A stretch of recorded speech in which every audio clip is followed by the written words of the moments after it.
Brownfield commodity market reporter John Perkins with the closing market minute for Wednesday, May 14th. Soybeans did close modestly higher with commercial and technical support along with spillover from a higher move in soybean oil, which was up on biofuels demand expectations.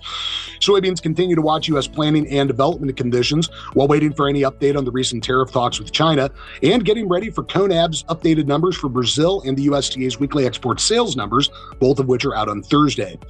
Corn was mixed, mostly modestly lower, adjusting spreads while watching U.S. planning and development conditions. There is some rain in the forecast for parts of the Midwest and Plains later on this week. That could delay activity, but is expected to be a decent soil moisture recharge. Corn's also waiting for the USDA and CONAB numbers out on Thursday. Weekly ethanol production was a more than 1 year low last week. And wheat was mixed. Chicago and Kansas City were up, extending their oversold bounds with help from a lower move in the dollar index during the session. Meanwhile, Minneapolis was down, watching spring wheat planting and development weather in the northern U.S. plains. Live and feeder cattle were down sharply on technical weakness, with box beef modestly lower at midday, waiting for direct cash cattle business to get going. Asking prices held at $224 to $225 on the live basis.